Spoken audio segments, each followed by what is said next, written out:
مولاي صل وسلم دائما أبدا على حبيبك خير الخلق كلهم۔ بسم اللہ الرحمن الرحیم۔ آج کا ہمارا سبق ہے کہ اللہ تبارک و تعالی کو قیامت کے روز دیکھا جا سکے گا کہ نہیں دیکھا جا سکے، یعنی ان آنکھوں کے ساتھ اللہ تعالیٰ کا دیدار ہوگا کہ نہیں ہوگا۔ اس حوالے سے اہل سنت و جماعت کا عقیدہ یہ ہے کہ واللہ تعالی یری فی الآخرۃ، اللہ تعالیٰ کو آخرت میں دیکھا جا سکے گا۔ وَيَرَاهُ الْمُؤْمِنُونَ فِي الْجَنَّةِ بِأَعْيُنِ رُؤُوسِهِمْ، اور مومن جو ہیں وہ جنت میں اپنے سر کی آنکھوں کے ساتھ اللہ تعالیٰ کا دیدار کریں گے۔ بلا تشبیہ ولا کیفیت، نہ اس کی کوئی تشبیہ ہے اور نہ اس کی کوئی کیفیت ہے، بے چون و چرا اللہ کا دیدار ہوگا۔ ولا یکون بینہ تعالی و بین خلقہ مسافت، اور اللہ تعالیٰ اور مخلوق کے درمیان کوئی مسافت بھی نہیں، کتنی مسافت ہوگی تو پھر دیدار ہوگا، یہ بھی نہیں ہوگا۔ یہ ہے متن۔ اب ہے اس کے اوپر بحث جو اس کے اندر گفتگو ہوئی۔ سب سے پہلے یہ کہ معتزلہ دیدار الہی کے منکر ہیں، اور جو اس والے سے شیعہ میں ہیں ان کا عقیدہ بھی یہی ہے کہ اللہ تعالیٰ کا دیدار یہ قیامت کے روز نہیں ہوگا۔ وہ اس کو محال قرار دینے کے اندر عقلی دلیل دیتے ہیں۔ وہ کہتے ہیں کہ اللہ تبارک و تعالیٰ چونکہ جہت جہاد سے پاک ہے، اور اللہ تبارک و تعالیٰ وہ بے کیف ذات ہے، تو جب دیکھا جائے گا کسی چیز کو تو ظاہری بات ہے اس کے لیے پہلے ضروری ہے کہ وہ سامنے ہو، اور اتنی دور بھی نہ ہو اور اتنی قریب بھی نہ ہو کہ دیکھا نہ جا سکے۔ اور اللہ کے کو قریب رکھنا اور بہت زیادہ قریب ہونے سے روکنا اور بہت زیادہ دور ہونے سے روکنا، یہ اللہ کی شان کے لائق نہیں ہے، لہذا دیدار نہیں ہوگا۔ یہ انہوں نے اس والے سے دلیل بنائی۔ علامہ عبدالعلی بحر العلوم وہ اس والے سے فرماتے ہیں، گویم کہ این مقدمہ نہ خود بدیہی است و نہ مدلل است، یہ کوئی بدیہی یا کوئی دلیل والا بات دلیل نہیں دی جا رہی، بلکہ از وسوسہائے شیطانیہ است، بلکہ یہ شیطان کا ایک وسوسہ ہے۔ ملا علی قاری رحمۃ اللہ علیہ اس مقام پر فرماتے ہیں، والحاصل ان رؤیتہ تکون علی وجہ خارق للعادۃ من غیر اعتبار المقابلۃ لہذہ الحادثہ، جو قیامت کے روز اللہ تعالیٰ کا دیدار ہوگا وہ عقل سے ہٹ کر، عادت سے ہٹ کر، اللہ تبارک و تعالیٰ کی قدرت کی وجہ سے جو دیدار ہوگا یہ اللہ کی قدرت ہے، جس طرح نبی کا معجزہ ہے اور ولی کی کرامت ہے، اسی طرح یہ اللہ تعالیٰ کی قدرت ہے کہ وہ اپنا دیدار کرا دے گا، اور بغیر اس بات پابندی کے وہ سامنے ہو یا حص ہو، اس والے سے اللہ تبارک و تعالیٰ محتاج نہیں ہے۔ ملا علی قاری رحمۃ اللہ علیہ اس والے سے فرمایا کہ ہمارے لیے اس مسئلے کے اندر نقل جو منقولی دلیل ہے وہ معتبر ہے، اور ہم اس چیز سے بھی بچیں گے جس کو عقل محال قرار دیتی ہے۔ اس والے سے وہی ضابطہ جو پہلے چل رہا تھا کہ العقل اصل النقلی، کہ عقل جو ہوتی ہے وہ نقل کی اصل، یعنی دلیل معقولی جو ہوتی ہے وہ منقولی دلیل کی بیس ہوتی ہے۔ جو دلیل معقول نہ ہو، جو منقولی دلیل معقول نہ ہو، اس میں تعویل کرنا واجب ہوتا ہے، یعنی عقل کی اس قدر ویلیو علم کلام میں۔ تو اس واسطے یہ مسئلہ ہم یہ دیکھیں گے کہ کیا عقلاً یہ دیدار محال ہے یا نہیں۔ پہلے ہم یہ ثابت کریں گے کہ یہ عقلاً محال نہیں ہے، ممکن ہے، اور جو چیز ممکن ہو نا، تو ممکن ہونے کے بعد اس کا وقوع کبھی بھی ہو سکتا ہے۔ یہ جس طرح اصول فقہ کے اندر عام مخصوص البعض، عام غیر مخصوص البعض ہو، پھر جب مخصوص البعض ہو جائے تو اس کے بعد دلیل ظنی سے بھی تخصیص جائز ہوتی ہے۔ اسی طرح جو چیز ممکن ہو جائے تو ممکن ہونے کے بعد اس کا وقوع وہ محال نہیں رہتا۔ ٹھیک ہو گیا۔ اب ہم سب سے پہلے اس کے عقلی طور پر امکان پر بات کریں گے، پھر اس کی منقولی دلیل جو شرعی دلیل ہے اس کو پیش کریں گے تاکہ اس کے اندر تعویل نہ ہو سکے، اس کو رد نہ کیا جا سکے۔ اس کی معقولی دلیل یہ ہے کہ ارشاد باری تعالیٰ ہے حضرت موسیٰ علیہ السلام نے کلام کیا. اللہ تعالیٰ نے فرمایا موسیٰ تیری معراج یہ ہے کہ تو فلاں وقت اور آ جانا، وہاں پر تو اس سے بات کریں گے. اپنے محبوب کو اپنے پاس بلایا اور موسیٰ علیہ السلام کو کہا آ جانا، وہاں پر بات ہوگی. وَلَمَّا جَاءَ مُوسَىٰ لِمِيقَاتِنَا وَكَلَّمَهُ، جب موسیٰ علیہ السلام وہ مقررہ وقت پر آ گئے، مقررہ ٹائم پر آ گئے اور ان کے رب نے ان سے کلام کیا تو باتیں ہوئیں، تو لطف بڑا آیا کہ جس ذات کی بات میں اتنی چاشنی ہے، لطافت ہے، وہ ذات خود کتنی پیاری ہوگی. عرض کر دی ربی ارینی انظر الیک، اے میرے رب مجھے اپنا آپ دکھا دے، میں تجھے دیکھنا چاہتا ہوں. قال لن ترانی، اللہ نے فرمایا موسیٰ تو مجھے ہرگز نہیں دیکھ سکتا. اچھا یہاں تک تو بات سمجھ آئی کہ نہیں دیکھ سکتا. ساتھ فرما دیا تیرا مطالبہ بھی ہے، لاڈلا نبی ہے، وَلَكِنِ انظُرْ إِلَى الْجَبَلِ، لیکن تو دیکھ پہاڑ کی طرف، دیکھ. فَإِنِ اسْتَقَرَّ مَكَانَهُ، اگر پہاڑ اپنی جگہ ٹھہرا رہا، فَسَوْفَ تَرَانِي، تو مجھے.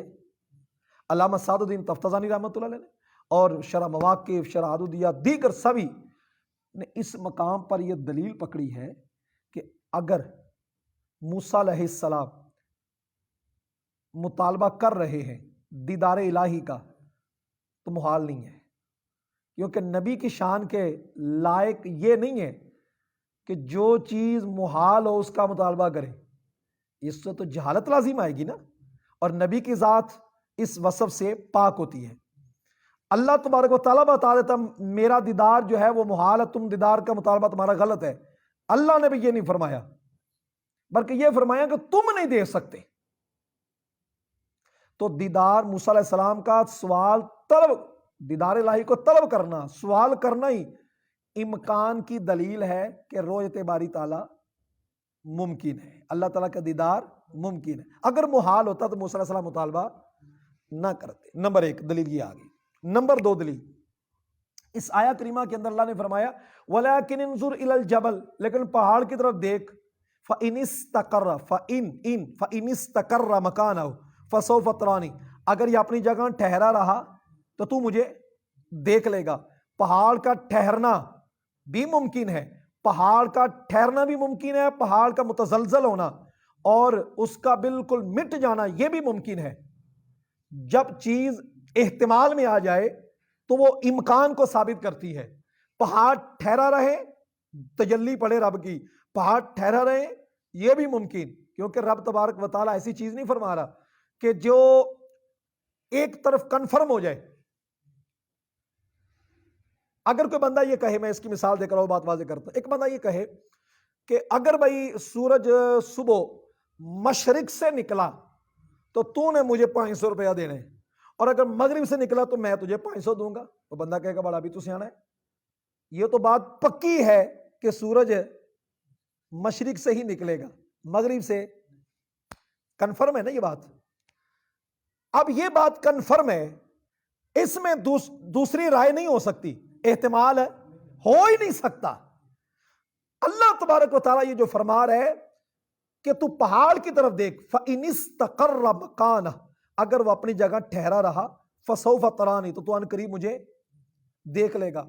کیا یہ پہاڑ کا ٹھہرنا رب کی تجلی پڑے؟ پہاڑ کا ٹھہرنا اگر یہ اسی طرح بات ہوتی کہ جس طرح سورج مشرق سے طلوع ہوتا ہے تو رب کبھی نہ فرماتا بھی میری تجلی پڑے گی پہاڑ ریزہ ریزہ ہو جائے گا، مٹ جائے گا، سویا ہو جائے گا. رب تبارک و تعالیٰ اپنی بات کو جو معلق کر رہا ہے نا، اپنے دیدار کو معلق کر رہا ہے پہاڑ کے باقی رہنے پر، تو یہ احتمال پر ہے کہ پہاڑ ٹھہر بھی سکتا ہے، پہاڑ ریزہ ریزہ بھی ہو سکتا ہے. اللہ تبارک و تعالیٰ نے اپنے دیدار کو پہاڑ کے ٹھہرنے پر معلق کیا، اور جو احتمال پر معلق اللہ فرما رہے ہیں نا، احتمال پر، یہ احتمال پر معلق کرنا درست تب ہی ہوتا ہے کہ امکان ہے، احتمال ہے. اگر احتمال نہ ہوتا تو یہ معلق کرنا ہی درست نہ ٹھہرتا. یہ تو ایسے ہو جاتا سے کہا جا رہا ہے سورج جو ہے مشرق سے نکلے گا تو 500 روپے دے رہا. معلق اسی چیز پر کیا جاتا ہے جس میں احتمال ہو. رب کا معلق کرنا یہ احتمال کی دلیل ہوا، اور احتمال جو ہے یہ امکان کو مستلزم ہے. یہ بات دلیل سمجھے. عموماً یہ چیز واضح نہیں کی جاتی ہے، لیکن اس بات کو اچھی طرح سمجھے کہ پہلا سٹیپ ہے اس میں احتمال کا ہونا. جب احتمال ہو جائے گا تو پھر اگلا سٹیپ ہے امکان کا ہونا. احتمال مستلزم ہے امکان کو. تو اللہ تبارک و تعالی کا دیدار یہ فَإِنِ اسْتَقَرَّ مَكَانَهُ کے اندر محتمل ہے کہ پہاڑ ٹھہرا رہے، معلق ہے کہ پہاڑ ٹھہرا رہے. تو جو محتمل ہوتا ہے اس کے اندر امکان ہوتا ہے. نتیجہ یہ نکلا کہ رب تعالیٰ کا دیدار ممکن، اللہ خود فرما رہے ہے فَإِنِ اسْتَقَرَّ مَكَانَهُ. تو جو ممکن پر معلق ہو جائے، جو پہاڑ کے ریزہ ریزہ ہونے یا نہ ہونے یہ ممکن ہے، دیدار اس پر معلق ہے. اور ضابطہ یہ ہے کہ جو معلق ہو ممکن پر تو وہ بھی ممکن ہوتا ہے. جو ممکن پر معلق ہونا وہ بھی ممکن ہوتا ہے. اس سے ثابت ہوا کہ اللہ تعالیٰ کا دیدار، عقلاً ثابت ہو گیا کہ اللہ کا دیدار ممکن ہے. یہ ثابت ہو گیا. ہم نے کہا تھا کہ ہم پہلے عقلی طور پر یہ ثابت کر دیں گے کہ اللہ تعالیٰ کا دیدار، عقلی طور پر یہ ثابت ہو گیا کہ اللہ تعالیٰ کا دیدار ممکن ہے.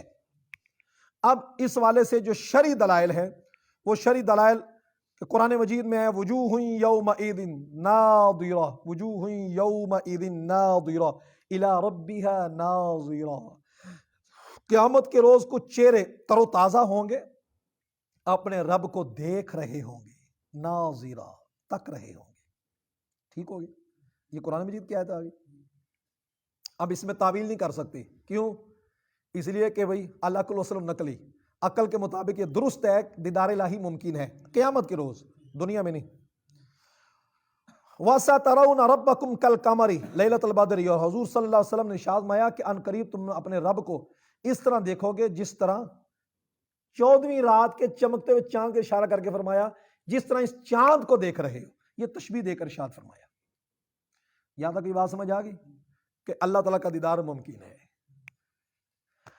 اب مسئلہ یہ آیا کہ اللہ تعالیٰ کا جب دیدار کریں گے تو وہ تو ایک دائرے میں آ جائے گا، نگاہ کی زد میں جب آئے گا تو وہ تو دائرے میں آئے گا، محیط ہوگا، قریب ہو، دور زیادہ نہ ہو، زیادہ قریب نہ ہو کہ بالکل آنکھ کے قریب چیز وہ نہیں نظر آتی، اور زیادہ دور ہو وہ بھی نظر نہیں آتی. تو اللہ تبارک و تعالیٰ کا جو دیدار ہے وہ کیا ایسے ہوگا؟ اور اللہ تبارک و تعالیٰ ارشاد فرماتا ہے لا تدرک الابصار، بصارتیں اللہ کا ادراک نہیں کر سکتی. تو اب تو قرآن کی آیت بھی آ گئی کہ بصارتیں اللہ کا دیدار ہے، تو تم کیسے کہتے ہو کہ اللہ کا دیدار ممکن ہوگا؟ اس کا جواب یہ ہے کہ ہم نے پہلے عرض کیا کہ اللہ تعالیٰ کا دیدار جو ہوگا نا قیامت کے روز، یہ اللہ تعالیٰ کی قدرت ہے، خارق للعادت امر ہے. کوئی تشبیہ، کوئی کیفیت، کوئی کمیت، کوئی جہت اس سے بالا تر ہو کہ اللہ کا دیدار ہوگا. حصوں کی اس میں بات نہیں ہے کہ قریب ہو بعید ہو، اس سے بالا تر خارق للعادت ہے. اور اللہ کے لیے کوئی چیز محال نہیں ہے، کیونکہ ممکن ہے نا یہ. تو ممکن کے لیے اگلی بات بھی ممکن ہے کہ وہ کیسے دیدار کرائے گا.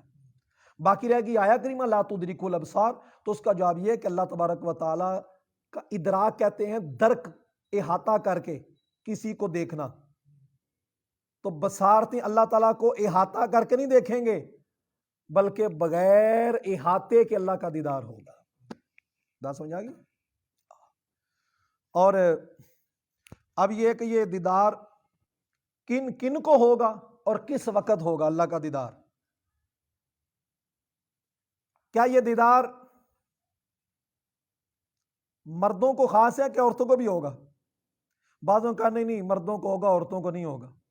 تو اس والے سے یہ بات اصول فقہ میں ثابت ہے کہ جب خطاب صیغہ مذکر کا آتا ہے تو اس میں شامل عورتیں بھی ہوتی ہیں.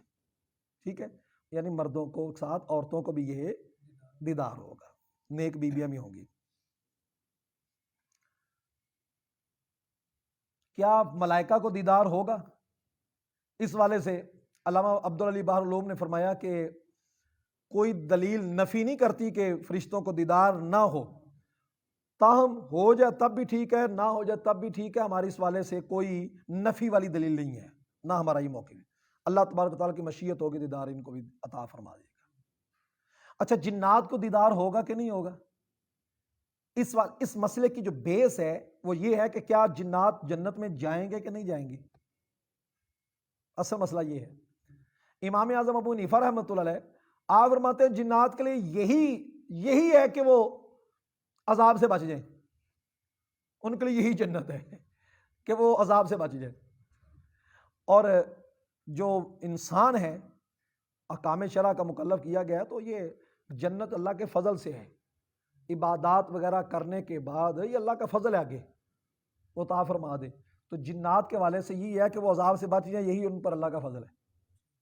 اور جو انسان ہے تو وہ جنت میں جائیں گے. یہ امام صاحب کا موقف ہے. صاحبین نے کہا کہ جنات بھی چونکہ احکام شرع کے مکلف ہیں تو یہ بھی جنت میں جائیں گے.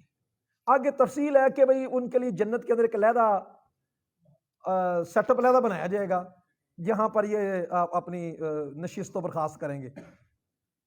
اور جب یہ ہے مسئلہ تو اس کا مطلب یہ نکلا کہ بھی امام اعظم حنیفہ رحمۃ اللہ علیہ اس بات کے قائل ہوئے کہ جنات کو دیدار الہی نہیں ہوگا, اور امام اور صاحبین اس بات کے قائل ہوئے کہ ہوگا. یعنی یہ جنت کے اندر جو دیدار ہے اس کی بات کی جا رہی ہے. یہاں تک بات یہ سمجھ آ گئی. اب مسئلہ یہ کہ دیدار ہوگا کس وقت.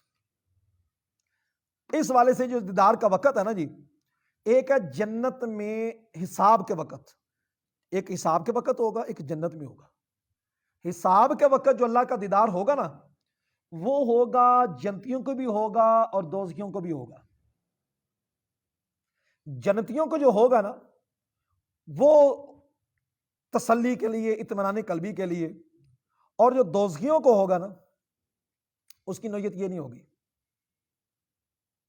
جنتیوں کو ہوگا اطمینان قلبی کے لیے, جبکہ دوزخیوں کو ہوگا اللہ کا غضب مزید ظاہر کرنے کے لیے.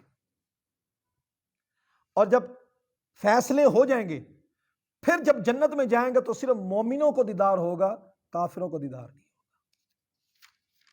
یہ بات سمجھ آ گئی نہیں؟ اب مسئلہ یہ آ گیا کہ کیا خواب میں اللہ تعالیٰ کا دیدار ہو سکتا ہے کہ نہیں. یہ بھی ایک بڑا مار کا تو رہا مسئلہ رہا. بعض اس بات کے بھی قائل نہیں ہے. شیخ ابو منصور ماتریدی جیسی شخصیت وہ اس بات کے قائل نہ ہوئے تو انہوں نے بھی کہہ دیا کہ بھئی خواب میں دیدار نہیں ہو سکتا کیونکہ اس کے لیے مثال بنانی پڑے گی, اور اللہ تعالیٰ مثال سے پاک ہے. خواب میں دیدار ہوگا, کیا کہے گا, کیا دیکھا. ملا علی قاری, علامہ عبدالعلی بحر العلوم, دیگر جتنے بھی شارحین ہیں اس مقام پر, وہ کہتے ہیں امام اعظم حنیفہ رحمۃ اللہ علیہ کو 100 مرتبہ خواب میں اللہ تعالیٰ کا دیدار ہوا ہے. امام احمد بن حنبل رحمۃ اللہ کا اللہ تعالیٰ کا دیدار ہوا تو اللہ سے پوچھا کہ کون سی عبادت مولا تجھے پیاری لگتی ہے.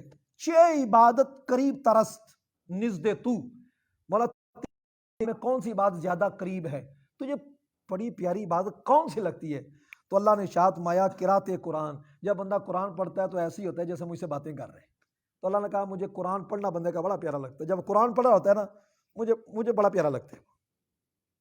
اس کے علاوہ اور بھی کئی بزرگوں کو بڑے بڑے مشائخ گزرے, محمد بن علی الحکیم ترمذی, علامہ شمس العلماء قردری, اور شیخ حمزہ زیات ابو الفواد. بسم اللہ الرحمن الرحیم. ایک تو بات یہ سمجھ لیں, آپ نے جو سوال کیا کہ اولیاء کرام کو جو دیدار ہوتا ہے, اولیاء کرام کو خواب میں جو دیدار ہوتا ہے نا جی, تو وہ اس والے سے بعض کا ہے کہ وہ نہیں ہوگا, لیکن جمہور کا یہی موقف ہے کہ اللہ تعالیٰ کا دیدار خواب میں ممکن ہے. اور جو خواب میں دیدار ممکن ہے نا اس کی نوعیت کیا بنے گی, یہ دیدار کرانے والا جانے اور دیدار جسے ہو رہا ہے وہ جانے. بلا تشبیہ ولا کیفیت ولا کمیت, کوئی تشبیہ نہیں, کوئی کیفیت نہیں, کوئی کمیت نہیں, وہ بس نور جمال کی وہ جمال آرائیاں ہوں گی, اللہ ہی جانتا ہے وہ کیا لطف ہے. امام اعظم ابو حنیفہ رحمۃ اللہ علیہ کو 100 مرتبہ اللہ کا دیدار نصیب ہوا. امام احمد بن حنبل رحمۃ اللہ علیہ کو جب اللہ تعالیٰ کا دیدار نصیب ہوا تو اللہ سے پوچھا مولا تجھے سب سے پیاری بات کون سی لگتی ہے, تو اللہ تعالیٰ نے فرمایا قرات قرآن. بندہ جب قرآن پڑھتا ہے تو ایسے ہی مجھ سے باتیں کر رہا ہے, مجھے اس وقت بڑا ہی پیارا لگتا ہے. اور اس کے علاوہ بڑے بڑے مشائخ کو, شیخ حمزہ زیات, شمس العلماء قردری, اور محمد بن علی حکیمہ ترمذی, بڑے بڑے مشائخ, علامہ کرمانی جیسے کو اللہ تعالیٰ کا دیدار نصیب ہوا. اب مسئلہ یہ آیا کہ کیا جو مراقبہ صوفیاء کا ہوتا ہے تو وہ ظاہری ہے یا خواب کے اندر ہے. علامہ جلال الدین سیوطی رحمۃ اللہ حاوی فتاوی وغیرہ کے اندر بھی اس بارے میں بحث کی ہے کہ جو مراقبے میں اللہ تعالیٰ کا دیدار ہوتا ہے اس کو ہم کس کیٹیگری میں رکھیں گے؟ اگر ظاہر میں کہو تو ظاہر میں اللہ تعالیٰ کا دیدار، یہ تو محال ہے، ممتنع ہے کہ دنیا کے اندر رہتے ہوئے کسی بندے کو اللہ تعالیٰ کا دیدار ہو جائے، محال ہے۔ حضور کو بھی یہ دیدار ہوا ہے تو بھی عالم اس جہان سے نکل کر وہ عالم بالا کے اندر جا کر ہوا ہے، اور وہ بھی کہ مسجد حرام سے مسجد اقصی تک بشری، اور اس کے اوپر سدرۃ المنتہا تک، مسجد اقصی سے سدرۃ المنتہا تک آپ کی ملکی کیفیت تھی، پھر سدرۃ المنتہا سے اوپر کی جو کیفیت تھی وہ آپ کی حقیقت محمدیہ تھی، حقی جسے کہتے ہیں۔ تو وہاں پر جو دیدار کی بات ہے وہ بات ہی اور ہے۔ اس واسطے جو صوفیاء کو مراقبے کے اندر دیدار الہی ہوتا ہے نا، صوفیاء کو مراقبے کے اندر، وہ بھی خواب کی ہی ایک قسم ہے، غشی میں ہو جائے وہ بھی خواب کی ہی ایک قسم ہے، وہ ظاہراً نہیں ہے دیدار، وہ مراقبہ خود اس والے سے فرما رہے علامہ عبدالعلی بحر العلوم، و مراقبہ یا اولیاء اللہ نیز از اقسام خواب است، یہ بھی خواب کی ہی ایک قسم ہے۔ تو اس والے سے آج کا ہمارا یہ سبق کلیئر ہوتا ہے۔ اور اس سے پہلے ایک متن آیا تھا کہ اللہ تبارک و تعالیٰ وَكَانَ اللَّهُ خَالِقًا قَبْلَ أَن يَخْلُقَ وَرَازِقًا قَبْلَ أَن يَرْزُقَ، اللہ تبارک و تعالیٰ پیدا کرنے سے پہلے بھی خالق ہے، رزق عطا کرنے سے پہلے بھی رازق ہے۔ یہ متن شروع میں آیا اور یہ صرف اور صرف تاکید کے لیے ہے، اس والے سے یہ تاکید کے علاوہ اور کوئی اس مسئلے کی عظمت بیان کرنے کے لیے ہے۔ باقی اس سے آگے ہم اللہ تعالیٰ کے دیدار پر بات کر دی۔ جزاک اللہ تعالیٰ۔